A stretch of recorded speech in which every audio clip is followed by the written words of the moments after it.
Alô, amigos, um grande abraço. Estamos aqui de novo nas plataformas digitais, ktv.com, YouTube, Facebook, para mais um episódio do nosso Boca Maldita. Recebendo hoje aqui com satisfação o vereador Everton Guimarães.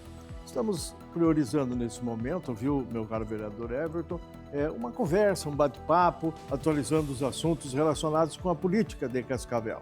Em função de que nós estamos vivendo aí momentos importantes, definições que estão acontecendo e, por isso, o convite aos senhores integrantes da Câmara Municipal de Vereadores. Já esteve aqui o Serginho Ribeiro, agora o senhor, depois nós vamos trazer os outros integrantes do nosso Legislativo. Seja bem-vindo aqui no nosso espaço e eu já vou perguntar imediatamente ao senhor.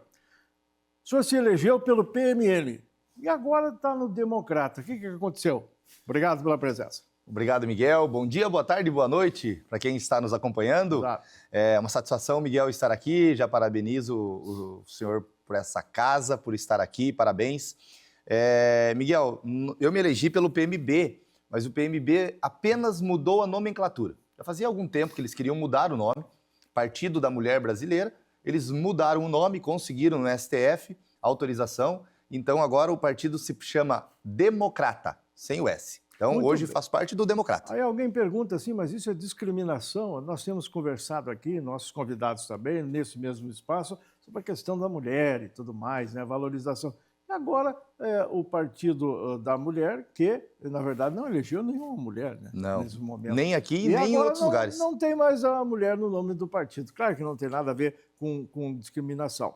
Mas por que os partidos, via de regra, viram e mexem e mudam de nome? O que acontece, vereador?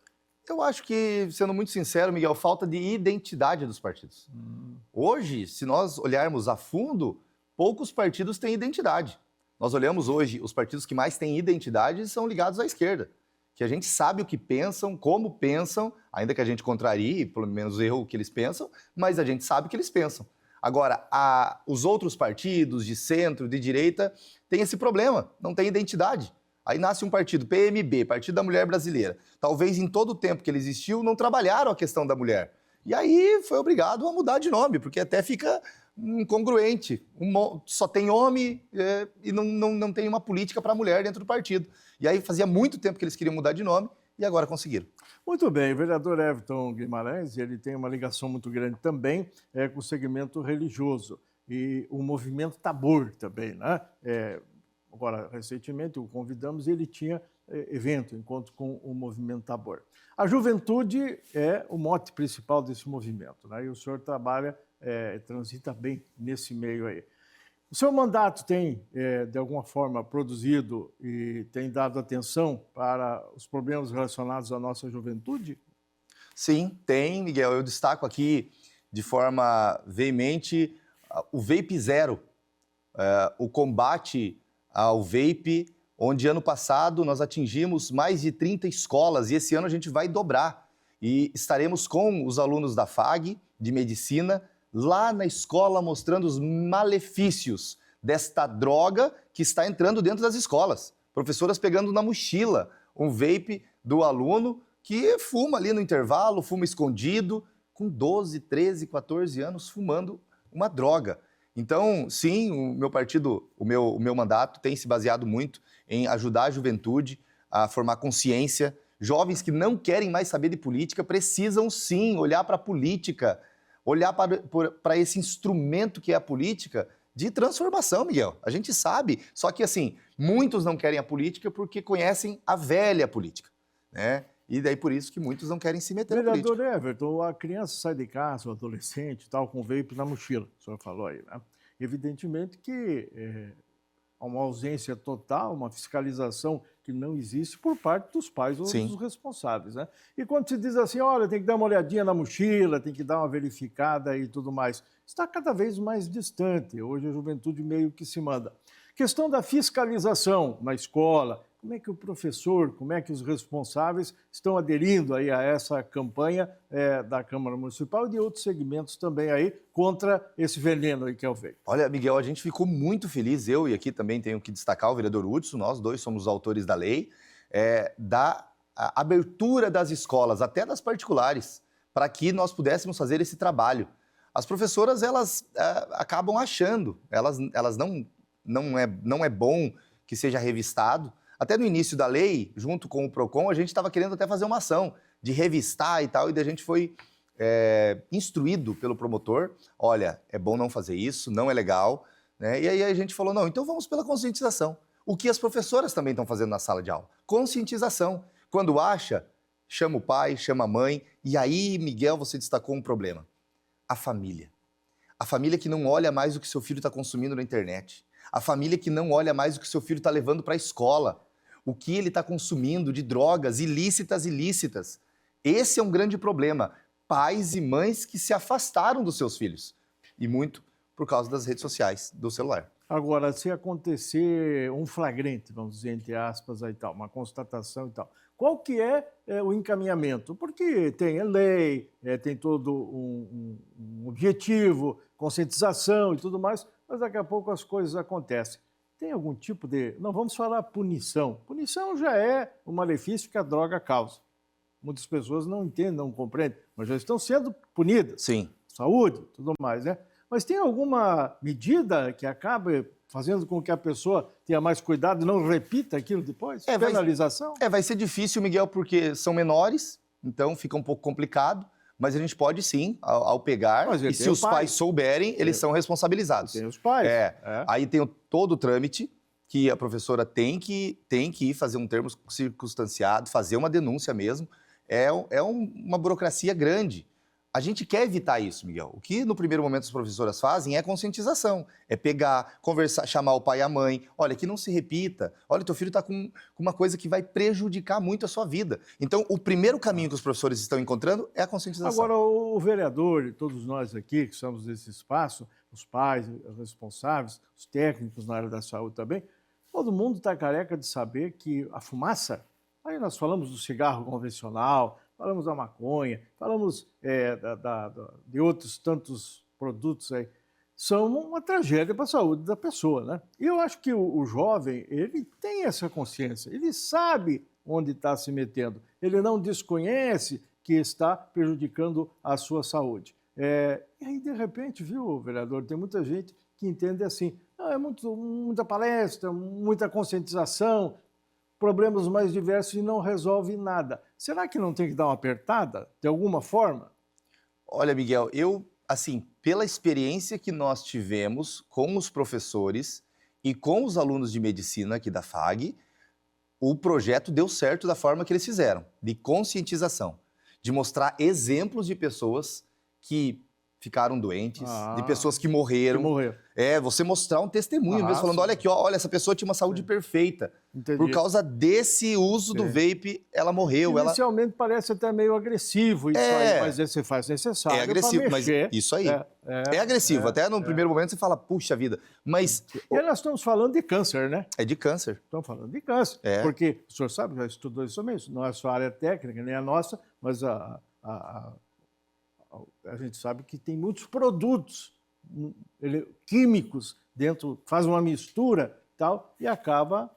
E cada vez mais, tem um cheirinho Miguel. bom, tem um cheirinho bom. E aí que tá, isso aí que eu ia falar. Nunca provei se tem um gostinho e tal, mas ali tem morte também. É aí que tá, porque chega uma hora que precisa modernizar o cigarro. Então, começaram primeiro lá, quem lembra, com o narguile, que era uma garrafa desse tamanho, muito grande, e você fumava aquilo ali. Daqui a pouco, peraí, vamos adaptar. E aí pegou-se o vape, pequenininho, com sabor e tudo mais. E aí você moderniza, você acha um jeito legal de falar pro jovem, olha, é massa você fumar isso aqui, é legal. Inclusive, tem gente que fala que tem uma mistura de droga pesada no meio de tudo isso também. Tem também essas conversas. A gente também, ouve bastante faz isso. uma mistura ali, isso é bem possível. E acaba, alguns falando que é pior que o cigarro até. Então fica esse alerta e os cumprimentos aos vereadores, porque na verdade não é assim, nem o senhor, nem o Hudson, nenhum dos outros vereadores estão fazendo proselitismo, estão querendo explorar isso de forma eleitoral e tudo mais. A ideia não é essa, a questão é evitar mortes. Isso aí, evitar mortes. E Miguel, uma coisa interessante, a gente tem muitas leis no município, muitas. Toda semana na Câmara de Vereadores a gente aprova leis. Mas essa lei em especial do vape, a gente fez ela ser usada na prática. Vai para o segundo ano que essa lei, agora em agosto nós começamos de novo, segundo ano que essa lei na prática é exercida em Cascavel. Então, eu acho que nós, legisladores, temos que pensar nisso também. quantas leis que já existem e que não estão sendo usadas, que a gente precisa colocar em prática, ela precisa ser eficaz. Precisamos ter boas leis, né? Boas leis e que sejam eficazes. Veja que dezenas, centenas de leis existentes aí acabaram já sendo revogadas no próprio trabalho da Câmara de Vereadores, né? Porque não tem por que ter consciência aí em relação a isso aí. Vereador, avançando aqui, vamos já emendar um outro assunto que é polêmico, depois nós vamos ter um espaço aqui para ver os demais momentos e projetos do mandato do vereador Everton Guimarães, que agora é do Democratá. Democratá. É o partido dele. Democracia é uma coisa... se fala muito, é interessante e tal, a conceituação varia de acordo com os interesses, mas daqui a pouco, assim, os senhores aprovaram uma CPI, chamada CPI do agente monstro, né? CPI da Câmara Municipal, que tratou de um assunto que todos nós sabemos aí, relativamente à agressão a uma criança em um CMEI, e depois toda uma situação que acabou demorando providências e tudo mais. A CPI analisou, discutiu isso aí, chegou um relatório, esse relatório foi para o Ministério Público, foi para a Prefeitura, com algumas recomendações e tudo mais. Vereador, é verdade que não avançou mais nada? Está tudo parado? Não é engavetado, mas está tudo parado ainda ou já teve desdobramentos? Miguel, para deixar claro para as pessoas, a CPI fez a parte dela, apontou culpados, né? Se eu não me engano, 11 pessoas foram apontadas ali como culpadas de negligência, e aí foi encaminhado para o Ministério Público e para a Procuradoria da Prefeitura. A Procuradoria ela pode abrir os PADs contra os servidores públicos. Até onde eu tenho conhecimento, ainda não foram abertos esses PADs, eu acredito, né? Até a gente poderia conversar, teve uma troca lá, que foi a saída do Cletírio e a entrada de João Lagusteira. Então, hoje o João é quem responde pela Procuradoria, pela Procuradoria não, pela sindicância, né? Aberturas de PADs, tudo isso é o João Lagusteira. Poderíamos verificar, eu confesso para vocês que ainda não verifiquei com o João a que pé que está, se eles abriram algum daqueles PADs lá. Então, e do outro lado tem o Ministério Público, que pode ou não arquivar. Antes de falar no Ministério Público, vou ainda em relação à Prefeitura Municipal, quem determina a providência é o prefeito de plantão, eu sempre digo, o atual prefeito. É ele que despacha lá para a corregedoria, ou se é um outro problema para o secretário. Então, o relatório que os senhores mandaram para a Prefeitura não foi para a Procuradoria, não foi para o João, foi para o gabinete do prefeito.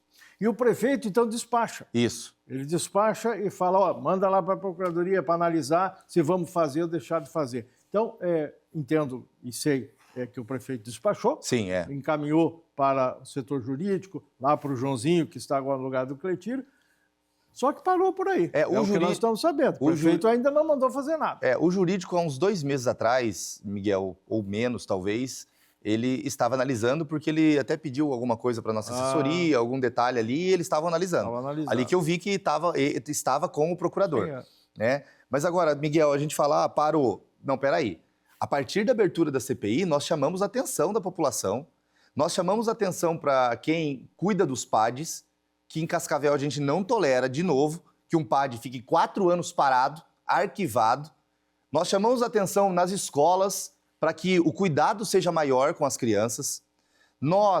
Foi motivo da CPI, foi logo no início da CPI, um projeto de lei do prefeito encaminhado à Câmara de Vereadores, que exige certidão criminal a cada semestre, todos os anos, de quem cuida de criança.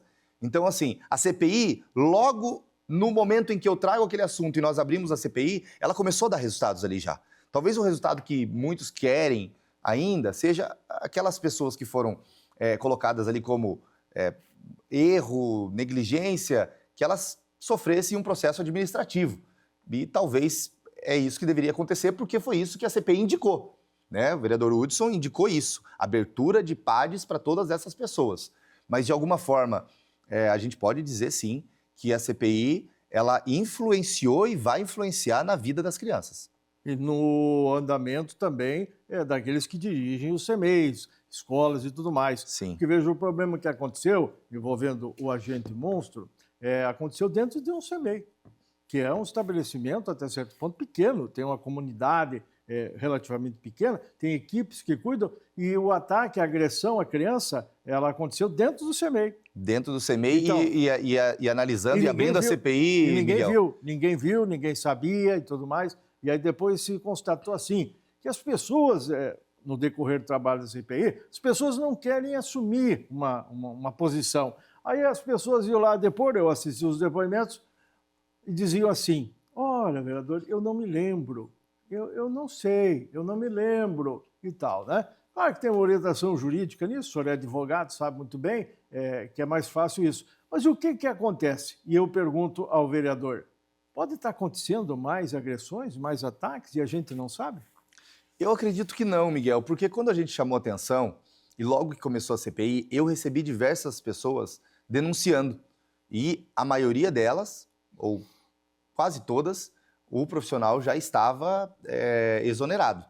Então, as mães que me procuraram na época, olha, tem essa denúncia aqui, daqui 2 anos atrás, opa, peraí, já está exonerado. Ah, tem essa outra denúncia aqui, opa, esse aqui ele foi absolvido. Né? Então, todas as denúncias que vieram, teve um desfecho. Eu não acredito que esteja acontecendo, mas a única forma de nós combatermos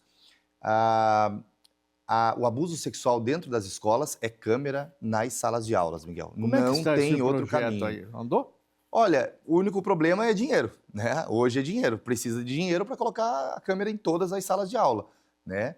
Eu, agora, a partir do ano que vem, eu quero buscar junto a deputados federais e estaduais, Miguel, verba, dinheiro para que a gente coloque em todas as escolas as câmeras, porque é o único jeito de inibir um pouco. Porque a gente sabe que essas pessoas que têm este problema, que são abusadores, esses criminosos, eles agem na surdina. Eles se pagam de bom moço. Todo mundo fala com eles e fala, nossa, como a pessoa é querida. O próprio, entre aspas, professor monstro, todas as professoras Na verdade, que... só corrigindo, não era professor. E ele não é professor, ele é um agente. É um agente de apoio. Né? O nome que foi usado mais, né, na mídia, né? Mas o professorado se revoltou muito em relação a isso, né? Porque nós entendemos que o professorado, de uma forma geral, se posiciona para combater isso aí, né? Eventuais abusos e tal, né? Mas mesmo assim acontece, mas não tinha nada a ver com o magistério, só para fazer essa correção. Mas o que a gente notou, Miguel, que todas as pessoas que estavam em volta do agente achavam ele querido, gente boa. Nossa, ele é muito querido. Porque eles têm que usar essa capa, essa armadura, para poder ninguém suspeitar que eles estão fazendo isso. E só para lembrar, quando a gente abre a CPI, a gente vê que além daquele abuso sexual, ainda existiam mais 2, né, que já haviam acontecidos e ninguém fez nada.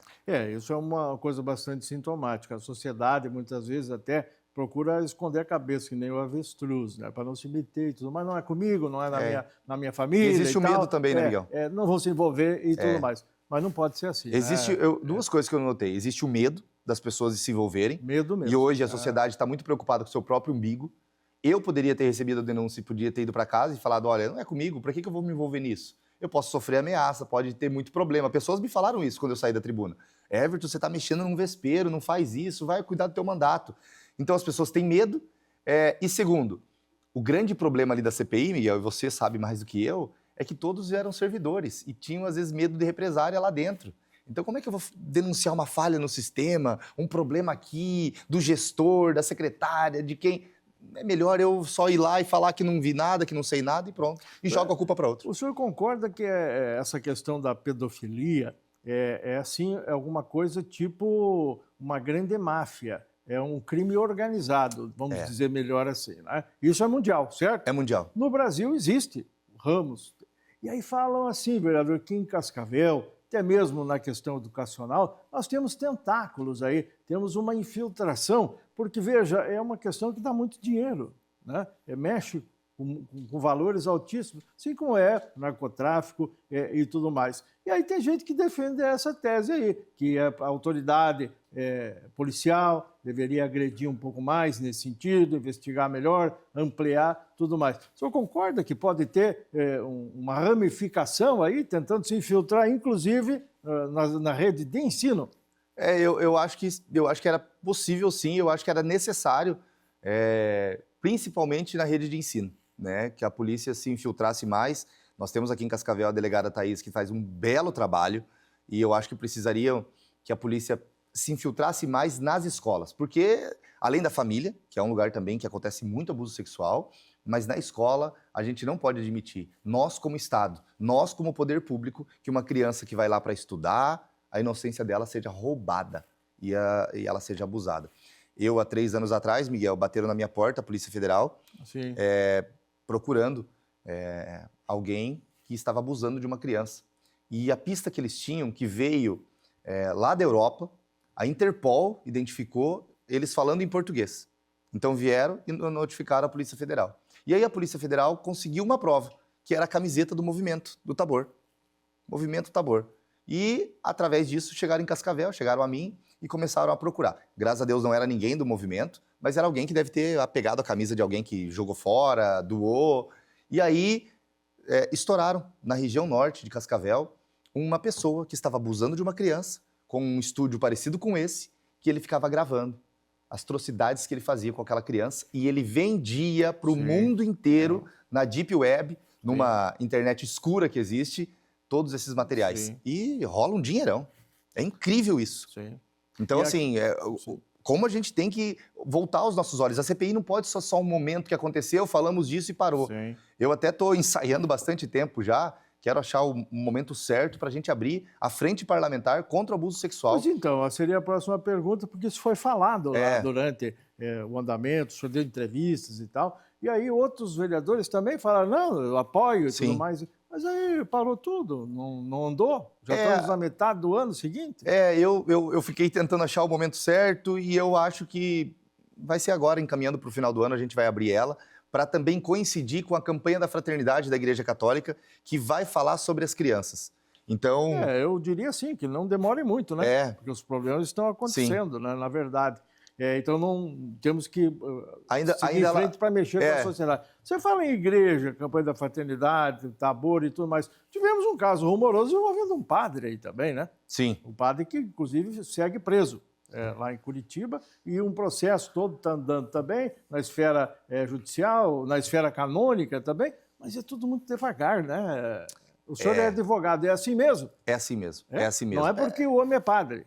Não, porque nós vimos que o próprio servidor público aqui de Cascavel, né, que cometeu abuso sexual, o assistente de professor, ele ficou 4 anos para ser julgado, né? 4 anos, gente, num crime desse. Ser julgado na justiça? Na justiça comum, na justiça penal, né? Onde ele foi condenado a 30 anos e está recorrendo ainda. Isso, e está recorrendo ainda, entendeu? Você entendeu? E está em liberdade. Então você vê como a justiça é amorosa, mas também é amorosa porque são inúmeros processos que chegam lá, né? Eu conversei na época com a promotora e ela falava disso, inúmeros processos, é muito processo. Então, o caso do padre também é parecido. Parece que ele vai ser julgado aqui, né? Não vai ser julgado fora, vai ser julgado aqui em Cascavel mesmo, e é um processo lento, é demorado, só que no caso do padre, ele está preso, né? No caso do agente monstro, ele ficou solto todo o tempo, né? Então a gente já vê que há uma mudança, até pela comoção popular, todo mundo ficou sabendo na época, e aí ele ficou preso, está preso ainda, no direito canônico também está correndo o processo, e aí vamos ver o desfecho aí nos próximos... O senhor sabe também, advogado, até para que nós possamos ter essa consciência, é assim que faz, se tem lei, a legislação precisa se cumprir, embora a indignação e tudo mais. Questão de menor, a legislação diz que precisa ser tratado com grande reserva, com o tal de segredo de justiça, né? Envolvendo tudo isso aí. E aí acaba demorando. O caso desse agente monstro estava quase que no anonimato, ninguém sabia. Quando aconteceu dele ser condenado, e aí vazou de que ele continuava na função pública, daí as famílias se revoltaram. Daí procuraram Câmara e tal, fizeram um rebuliço. Mas passou muito tempo, né? Então, na verdade, o senhor tem toda a razão. E, Miguel, para entender a importância do papel de vocês na sociedade, a imprensa. Porque quando a imprensa noticia, opa, peraí, foi condenado um professor 4 anos, e aí, paralelo a isso, as mães, opa, peraí, a imprensa está noticiando que ele foi condenado, mas ele estava em sala de aula, como é que pode?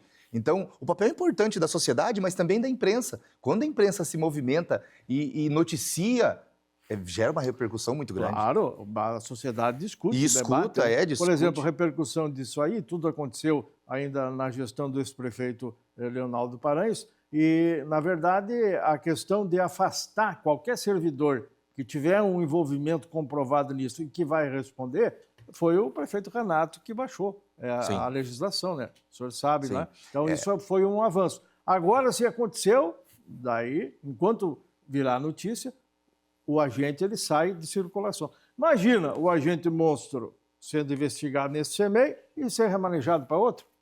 Isso é um absurdo, isso não pode acontecer mais. Não pode acontecer. É o jeitinho brasileiro. Não, peraí, joga para outro lugar aqui, esconde ele aqui em outro lugar e bola para frente, gente. Vamos deixar correr aí, eu não posso perder um professor, eu estou em falta de professor, mas que se dane se eu estou com falta de professor. Eu não posso colocar uma pessoa que supostamente cometeu um crime de abuso sexual perto de outras crianças. Então, ali faltou tato humano para quem simplesmente transferiu esse agente de apoio.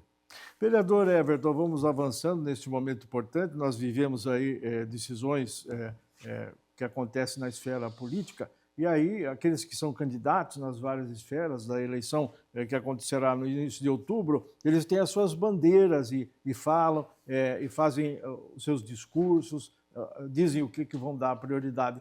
E noto eu, me corrija se estiver errado, que nessa questão mais pesada de pedofilia, outros tantos aí, o pessoal parece que nem está dando muita pelota. O senhor ouve alguém dizer alguma coisa de destaque? Olha, esse aqui vai trabalhar o assunto ou não? Parece que a turma não gosta de discutir isso aí. Não, é um assunto espinhoso. Meio tabu, né? assim, né?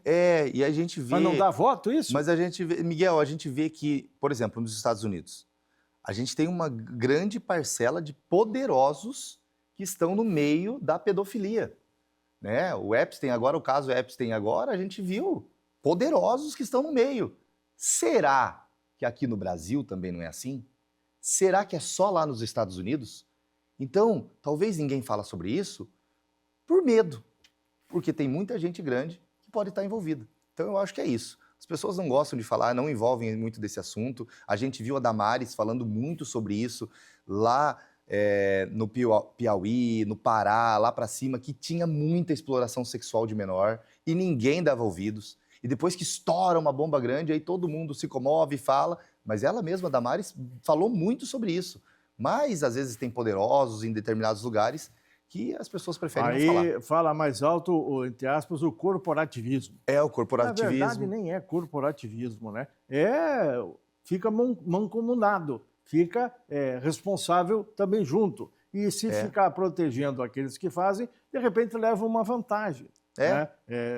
Não precisa nem ser pecuniária, mas de repente tem um auxílio. É aquela velha história, não posso ir contra porque eu posso precisar do fulano lá depois, né? Lembra dessa história aí que nós Miguel, aqui. Até que ponto as pessoas... Se os candidatos ao governo do Estado receberem indagações nesse sentido agora, já começam as pré-campanhas e estão na rua, isso é legítimo, é procedente? Tem que perguntar para eles todos? Tem que perguntar qual que é o projeto de governadores, pré-candidatos governadores, para combater a pedofilia. Qual é o projeto? Né? Para defender as crianças? Eu acho que é legítimo, sim, perguntar para todos eles. E, inclusive, para os próprios deputados. Para os deputados quem também. Está, como quem está vindo. Também, aí, né? todos. É um tema que precisa começar a ampliar. E parte do eleitor, parte do pai, da mãe, parte da sociedade, né? Sim. Você não vai ficar melzinho na chupeta como está agora. Toda vez jogado para baixo do tapete. Ainda em relação à Câmara Municipal de Vereadores, que está aí, nesse momento, se definindo, questão de candidaturas e tal. O senhor do Democrata me dizia antes que o partido ainda está vendo, está analisando, não tem uma orientação. Mas o senhor já tem alguma simpatia ou não? Já está pensando como é que vai fazer? Por que o senhor não resolveu concorrer a deputado? Miguel, vou até falar para você que algumas semanas atrás, um mês, um pouco atrás, algumas semanas atrás, surgiu a possibilidade. Alguém falou, olha, é viável a tua candidatura, olha, acho que seria bacana. Porém, um dos pontos principais dessa não candidatura a deputado estadual é porque o meu partido não tem uma chapa boa. Né? Esse é o primeiro ponto. E eu não vou concorrer apenas para dizer, olha, fiz 15, 20 mil votos e... Claro. Não, você tem que ter uma real chance de chegar. Né? Então, esse é o primeiro ponto. Decidi manter o meu mandato de 4 anos de vereador, fazer um bom trabalho como estamos fazendo, reeleger bem. E sim, Miguel, é um anseio meu, daqui 8 anos, Lá a gente poder analisar e concorrer estadual. a deputado estadual. Tenho muita pretensão, acho que sou novo, acho que represento essa nova política e acho que sim, tem viabilidade. Quanto aos pré-candidatos ao governo, eu acho que o Ratinho fez um trabalho incrível no Paraná. Foram 8 anos muito bons. Nunca os municípios receberam tanto dinheiro como receberam agora do governo do estado. Porém, eu acho que o nome do Sandro Alex é um nome muito fraco. Infelizmente, não é um nome que sobe nas pesquisas, não é um nome bom, é o cara do pedágio. E já em contrapartida, do outro lado, nós temos o Sérgio Moro, que eu sou simpático sim a ele. É um nome bom, é uma pessoa que colocou principalmente Luiz Inácio Lula da Silva na cadeia, então por isso ele já merece todos os méritos. E eu acho que seria um bom nome para cuidar do governo do estado. Não estou dizendo aqui que estarei com esse ou com aquele, mas vejo de um lado o grupo do governador Ratinho Júnior de um trabalho excelente e do outro lado vejo um Sérgio Moro que também, ainda mais com Edson Vasconcelos, gente da nossa gente de Cascavel, como vice-candidato ao governo do estado. Nós temos ainda algum tempo, né, vereador, até chegar à convenção. É. Convenção em julho. Isso, muita coisa rola até lá. Nós estamos indo no final de maio, tem todo o mês de junho ainda, pedaço de julho, e muita coisa pode acontecer. Agora, as pesquisas que estão aí, o senhor gosta de pesquisa? Se interessa a pesquisa? É bom, depende de onde vem, né? Algumas direcionadas. Veja bem, né? Tem tudo isso também. Mas as pesquisas apontam um dado muito preocupante. Um percentual altíssimo, tipo 70%, agora deve ter baixado um pouquinho, daqueles que são indagados. Você tem candidato? Quem é o seu candidato? Fala que não tem, que não sabe. É um índice altíssimo. Isso demonstra o quê em relação à eleição que se aproxima? Desinteresse. Esse é o nome. As pessoas estão desinteressadas da política. Quem está falando de política hoje somos nós do meio. O eleitor vai falar de política a partir do dia 15 de agosto e olha, ali que ele vai começar a pensar. E por isso que também as pesquisas hoje não mostram o que pode ser lá na frente. Eu acredito que o Sandro Alex deve subir um pouco mais. Por quê? Por causa da máquina, do governo do estado, por causa das pessoas só vão pensar em política lá no dia 15 de agosto, quando começa de fato a campanha. Porque se nós formos hoje pedir para as pessoas em quem ela votou para deputado federal, estadual na última eleição, ela não lembra. Será? Quem você votou vereador, ela vai falar, peraí, vereador?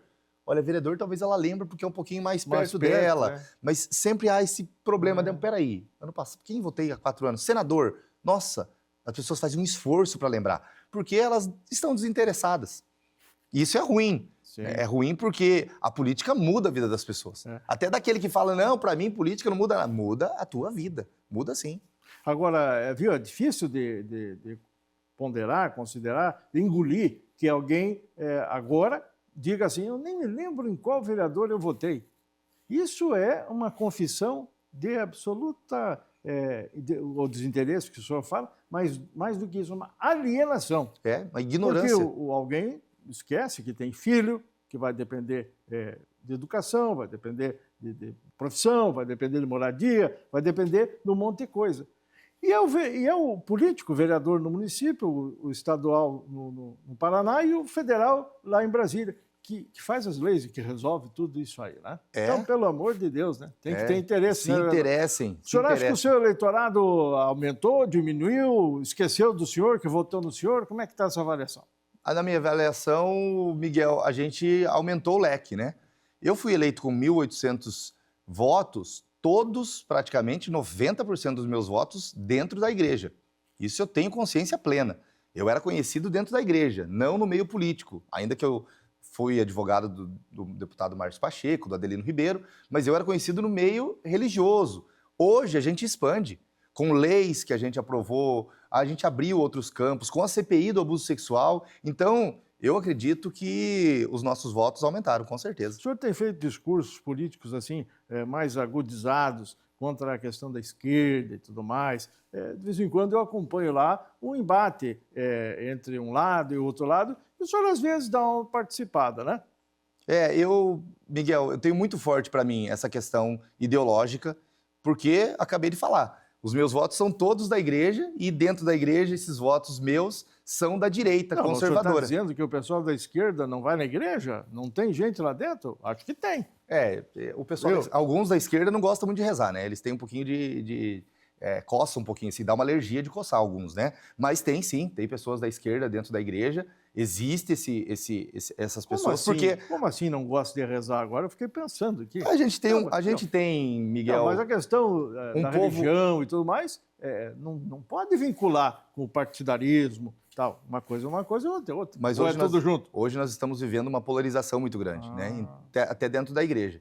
Mas nós temos dentro da igreja, sim, as pessoas de esquerda. Nós temos ainda muitas pessoas da teologia da libertação que estão ali envolvidas dentro, né? Eu vou dar um exemplo aqui só para ilustrar o que eu falei. Né? Há 10, 12 anos atrás, quando eu estava no setor juventude, nós tivemos um momento de adoração ao Santíssimo. E aí o pessoal da esquerda que estava ali falou que eles não queriam estar lá dentro porque eles não sabiam como se comportar no momento de oração com o Santíssimo. Então é só para ilustrar que eles têm esse viés mais partidário.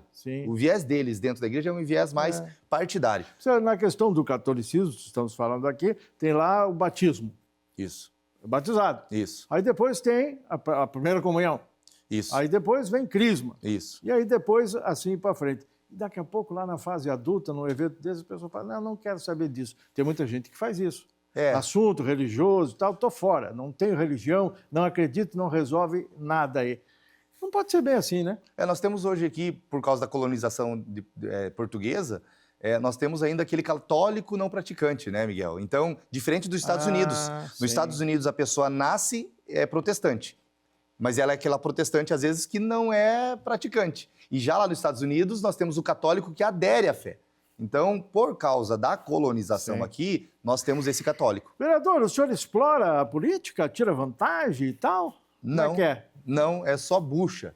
Né? Eu posso afirmar para vocês, gastar a vida mesmo, por tudo aquilo que eu acredito. Eu acredito que a gente tem que ser luz, Miguel, aonde a gente estiver. Eu sou um membro consagrado dentro da igreja. Eu fiz uma consagração. Eu fiz promessas temporárias e definitivas dentro da igreja. Então, eu prometi também que eu seria luz aonde eu fosse. E eu, nesses 2 anos, quase 1 ano e meio, é isso que nós temos tentado fazer, Miguel. Tive que abrir o meu coração no plenário da Câmara, coisa que eu jamais achei que ia ter que falar, sobre um abuso sexual, mas falei para motivar os colegas, chamar a atenção daquilo que estava acontecendo. O senhor tocou no assunto, eu nem ia perguntar, mas tem muita gente que diz que sempre foi desnecessário, o senhor dizia que foi abusado quando adolescente e tudo mais e tal. Mas como é que foi isso? A primeira vez, o senhor fez um relato num dos movimentos do Tabor. Sim. E aí a repercussão foi uma repercussão que animou o senhor a dar o seu depoimento, para alertar e tudo mais. Foi isso? E até hoje o senhor faz, né? Eu tenho hoje 41 anos, com 35 anos, mais ou menos. Eu não lembro direito, mas acho que foi com 35 anos que eu falei a primeira vez. Sim. E aí comecei a falar cada vez mais, um pouquinho mais. Sim. Ainda tenho muito problema para falar isso quando meus pais estão presentes, né? Porque é difícil falar na presença deles. Eu sei que machuca eles também. Mas em Joinville, um menino largou, depois do retiro e do meu testemunho, largou o revólver, vendeu o revólver e não matou a pessoa que tinha abusado da irmã dele. O senhor contou isso. Então, para mim, isso já valeu a pena.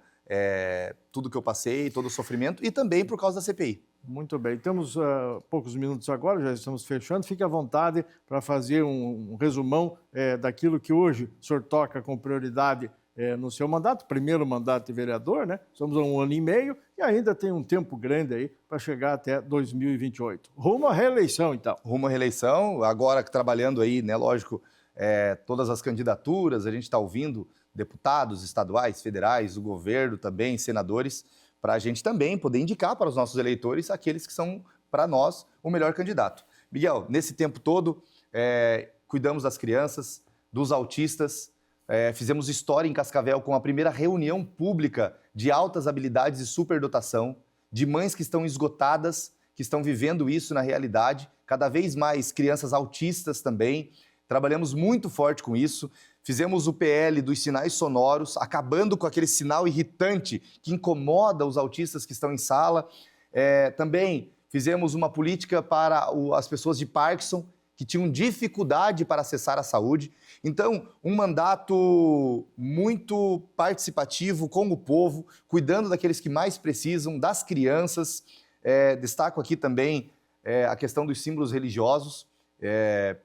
aprovamos um projeto de lei que permite hoje nos espaços públicos ter a cruz e o crucifixo nos espaços públicos, porque não é apenas uma questão religiosa, mas cultural. Como eu disse agora há pouco aqui, nós somos colonizados pelos portugueses, trouxeram a fé aqui, foi rezada uma missa aqui quando chegamos, então nós não podemos esquecer os nossos valores, e eu aqui não esquecerei os meus valores, estarei sempre como um missionário dentro da política e não um político como um missionário na igreja. O arcebispo Dom José Mário apoia? Como é que é ele no viés político? Apoia... Que depende, né? Não é todo mundo que tem a mesma visão, né? Mas ele tem sido muito aberto a nós, que somos os missionários que estão na política. Se destaco aqui eu, Rondinelli, o Thiago Almeida. Nós estamos na política e eles têm nos apoiado. Certo. Eu, no primeiro momento, desde o primeiro momento em que fui eleito, fui até ele na Cúria Metropolitana, pedi a sua bênção, ouço os seus conselhos e é um grande pai para nós. Temos lá a pastoral política, Pastoral política, que também faz um grande trabalho. Funciona bem e tudo mais. Funciona bem. Você falou em Thiago, vai apoiar ele então? Não vier? Já decidiu? Ele já cantou o senhor? Para deputado estadual, por lealdade, por tudo que eu vivi na política e por ter me trazido na política, eu estarei com Adelino Ribeiro. O ex-vereador, ex-deputado. Ex-deputado Adelino Ribeiro. Que agora vai tentar de novo. Né? Uma pessoa fantástica também, que tem trabalhado muito forte. Bem. E para deputado federal, estarei com o deputado Márcio Pacheco. Vereador, um abraço. Nós estamos fazendo aqui, gravando agora, nesse 22 de maio, é o dia do abraço. Dia do abraço. Um abraço a todo mundo. Abraço a todos que estão aí nos assistindo. Um abraço para os seus filhos também. Né? Obrigado. Tem 3, estão passando lá os 3 com febre. Os 3 com febre agora. O vereador veio correndo aqui e agora já vai para casa cuidar da família. Obrigado à equipe que esteve aqui, a todos que estiveram conosco. Voltamos na próxima semana. Um abraço, até lá.